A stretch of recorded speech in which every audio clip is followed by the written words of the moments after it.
दोस्तों, आपके एग्ज़ाम्स के लिए मैं एक और टॉपिक लेकर आया हूँ। आई होप ये आपके एग्ज़ाम्स के लिए हेल्पफुल हो। इसलिए स्वागत है आपका एडवांस नॉलेज पर। आज हम डिस्कस करने वाले हैं गढ़वाल के नाना फडणवीस श्री पुरियानथाणी या फिर पूरनमल के बारे में। चलिए, अगर किसी को नाम नया नया लग रहा है तो सबसे पहले हम ये जान लेते हैं कि श्री पुरियानथाणी कौन थे। पुरियानथाणी का निवास स्थान हमारे उत्तराखंड के पौड़ी जनपद में स्थित नैथाणा गांव में था। इनका जन्म अगस्त 1648 ईस्वी में यहीं के श्री गाडू नथाणी के घर हुआ था।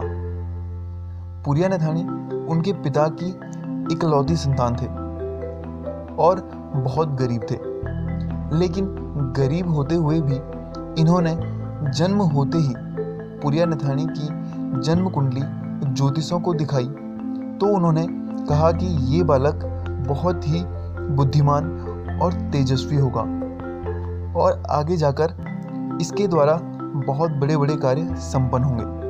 उनके पिता को अपनी गरीबी को देखकर इन बातों पर विश्वास करना थोड़ा कठिन था, इसलिए वे जन्म कुंडली लेकर तत्कालीन गढ़वाल नरेश पृथ्वीपति शाह के मंत्री श्री डोभाल, जो कि ज्योतिष थे, के पास लेकर गए और श्री डोभाल ने भी उनकी कुंडली देखते ही कहा कि ये बालक बहुत प्रतापी होगा।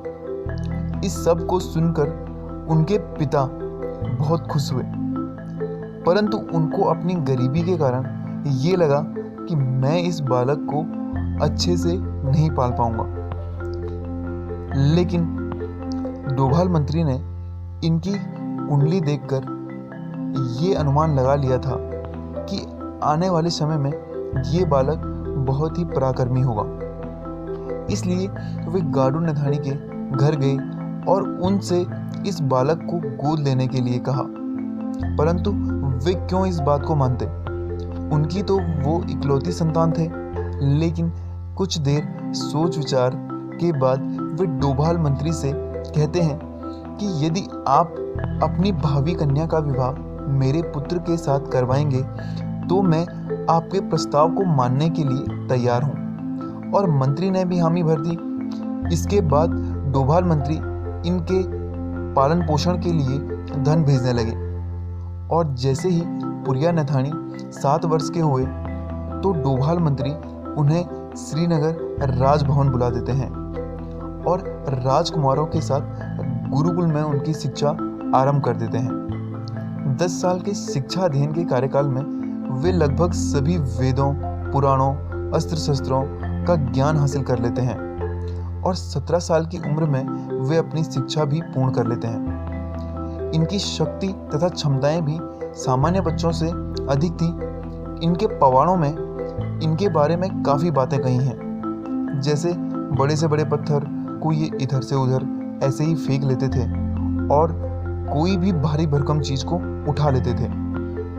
शिक्षा उपरांत ये काफ़ी उपद्रवी भी हो गए थे तथा अपने दोस्तों के साथ बस खेलने कूदने में ही इनका ध्यान रहता था, परंतु ये अपने साथ के अन्य बालकों से अधिक बुद्धिमान और वाक्पटु थे। एक बार राज्य में बैलों की नुमाइश हो रही थी, तभी एक बैल महाराज की तरफ तेजी से जाने लगता है तो पुरियानथाणी लपक कर उस बैल को सींगों से पकड़कर बांध देते हैं। इससे प्रसन्न होकर राजा डोभाल मंत्री के प्रस्ताव पर इन्हें अश्वशाला के अध्यक्ष पद पर नियुक्त कर देते हैं और इसके बाद 18 वर्ष की आयु में डोभाल मंत्री इनका विवाह अपनी पुत्री के साथ कर देते हैं। इस प्रकार इनके राजनीतिक जीवन और वैवाहिक जीवन का आरंभ होता है।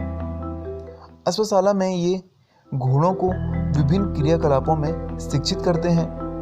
उनमें से इनका पसंदीदा घोड़ा श्याम कल्याण था, जिसे उन्होंने विशेष प्रकार शिक्षित किया था।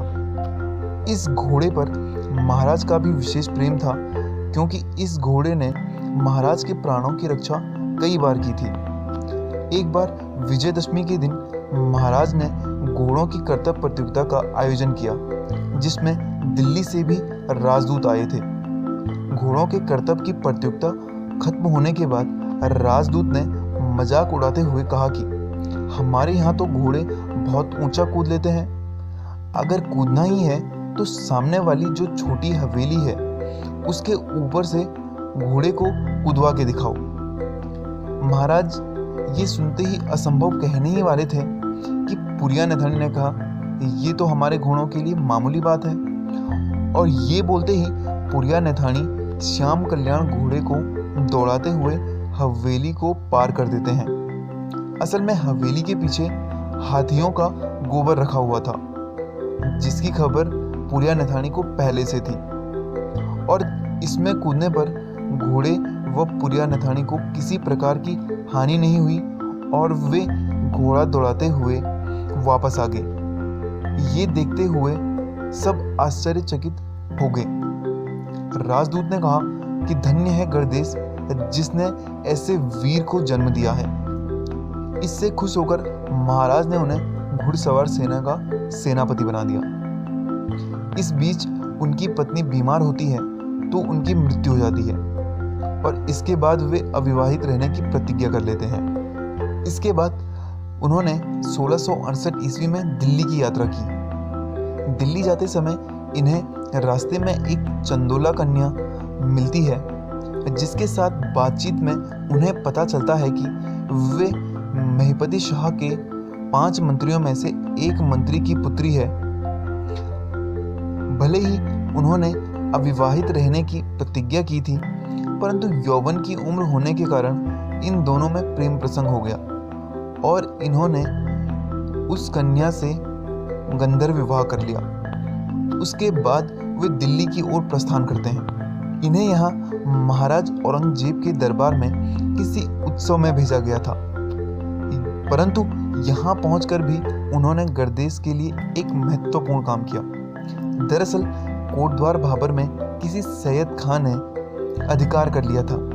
तब पुरिया नथानी ने दरबार में अपनी वाकपटुता से महाराज को उस जमीन को गणदेश को सौंपने के लिए मना लिया।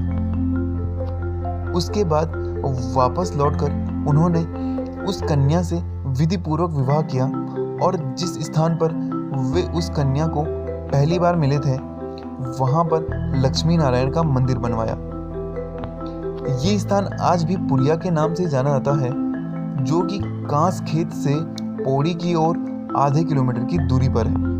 अभी कुछ ही साल हुए थे उनकी दिल्ली यात्रा को और 1679 ईस्वी में उन्हें दोबारा यात्रा करनी पड़ी। इस समय कारण ये था कि औरंगजेब द्वारा अप्रैल 1679 में पूरे भारतवर्ष के हिंदुओं पर जजिया कर लगाया गया। जब औरंगजेब द्वारा पूरे भारतवर्ष में जजिया लगाया गया तो गणदेश की जनता भूखे मरने लगी।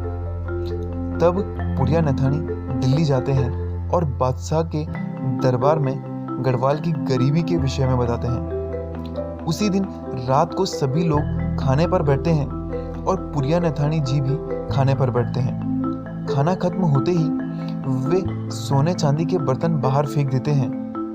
ये सुनकर औरंगजेब उन्हें दरबार में बुलाते हैं और उनसे कारण पूछते हैं। तब वे बोलते हैं कि हमारे यहाँ खाना खाने के बाद गंदे हुए बर्तनों को दोबारा प्रयोग न करके सीधे फेंक दिया जाता है। इस पर बादशाह क्रोधित हो जाते हैं और उन्हें मृत्युदंड देते हैं और कहते हैं कि तुम तो कह रहे थे कि तुम्हारा राज्य गरीब है, तो ऐसे खाना खाने के बाद बर्तन कोई गरीब कैसे फेंक सकता है। तब जवाब में पुरिया नथानी कहते हैं कि हमारे यहाँ सालू मालू नाम के 2 ठठेरे रोज बर्तन बनाते हैं और इससे बर्तनों की कमी नहीं होती है।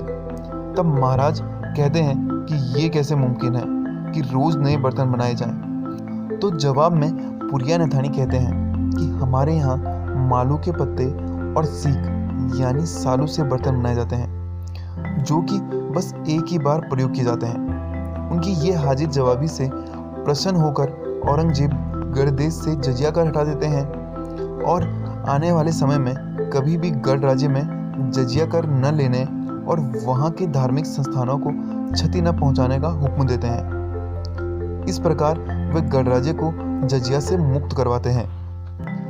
इनके समय की मुख्य घटनाओं में से ये भी है कि जब 1709 में कुमाऊं नरेश गढ़वाल पर आक्रमण करते हैं तो फतेह शाह आक्रमण के लिए तैयार नहीं रहते हैं। तब पुरिया नथानी उन्हें सुझाव देते हैं कि वे देहरादून चले जाएं और यहाँ राजधानी को बचाने का प्रयास मैं स्वयं करता हूँ।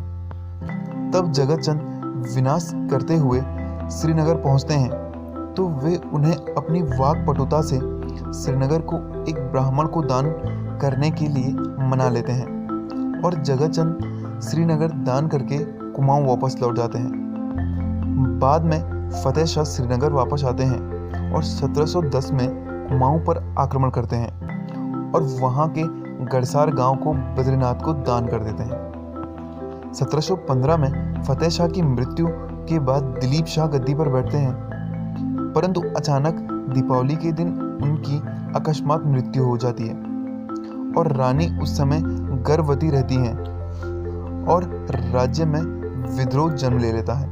तब पुरिया नथानी जी को बुलाया जाता है, लेकिन उनकी भी उम्र हो गई थी, परंतु फिर भी वे समस्या सुलझाने के लिए आ जाते हैं। तब वे सुझाव देते हैं कि छोटे भाई उपेंद्र शाह को राजा बनाया जाए और जैसे ही राजकुमार का जन्म होगा तो उनका राज्याभिषेक कर देंगे और कन्या जन्मी तो उपेंद्र शाह ही राज्यभार संभालेंगे।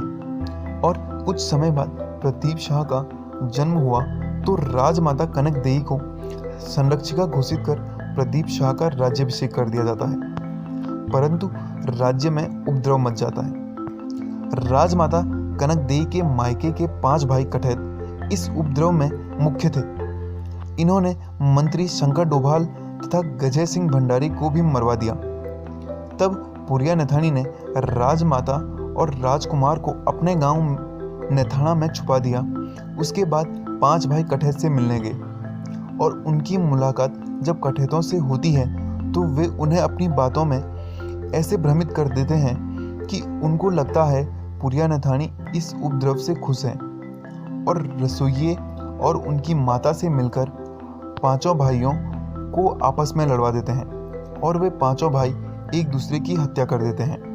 और ऐसा भी माना जाता है कि वे रसोइये से मिलकर 5 भाई को जहर वाले पकौड़े खिला देते हैं।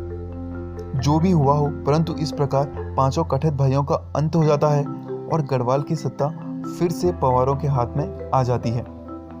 जिस स्थान पर इनकी मृत्यु हुई वो स्थान आज भी पंचभैया खाल के नाम से जाना जाता है। वे स्थान रुद्रप्रयाग से 4 किलोमीटर दूर एक चोटी पर स्थित है। यहाँ पर आज भी इनकी स्मृति में एक चौरी अर्थात बैठने का स्थान है। इसके बाद ये राजनीति में कम ध्यान देकर आध्यात्म की ओर चले जाते हैं, परंतु 1748 में जब इनकी उम्र 100 वर्ष हो जाती है तब इसी समय प्रदीप शाह को कुमाऊं के मंत्री जयकृष्ण जोशी द्वारा देवी चंद पर आक्रमण करने के लिए आमंत्रित किया जाता है। इसलिए प्रदीप शाह पुरिया नथानी को सलाह के लिए बुलाते हैं।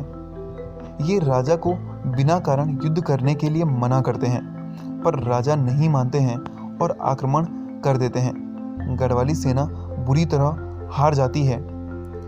इस युद्ध में पुरिया नथानी जी शिविर में ही रहते हैं, परंतु कुमाऊनी सेना वहां भी आक्रमण कर देती है और पुरिया नथानी बहुत जख्मी हो जाते हैं।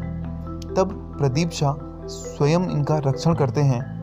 उसके बाद पुरिया नथानी इनको कुमाऊं से संधि के लिए बोलते हैं। राजा इनकी दूरदर्शिता से बहुत खुश हो जाते हैं और इनके कहने पर द्वाराहाट में सेना के लिए एक किला बनाते हैं, जिससे कभी कुमाऊं से आक्रमण हो तो सीधे कोई श्रीनगर पर आक्रमण ना कर सके।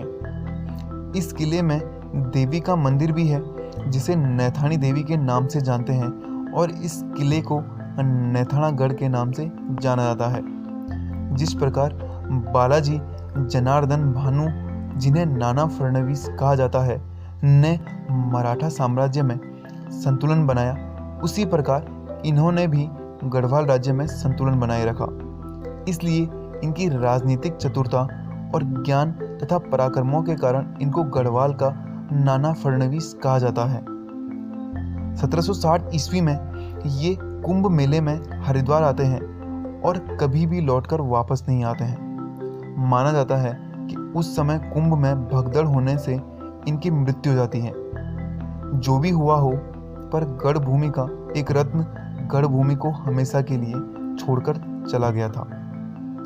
तो ये थी पुरिया नथानी की जीवन गाथा। इस वीडियो में इतना ही। यदि आपको मेरा काम अच्छा लगा हो तो चैनल को सब्सक्राइब और लाइक ज़रूर करें, और अगर ना लगा हो तो डिसलाइक कर सकते हैं, लेकिन कमेंट में ज़रूर बताएं कि क्या क्या इम्प्रूवमेंट हो सकते थे। धन्यवाद।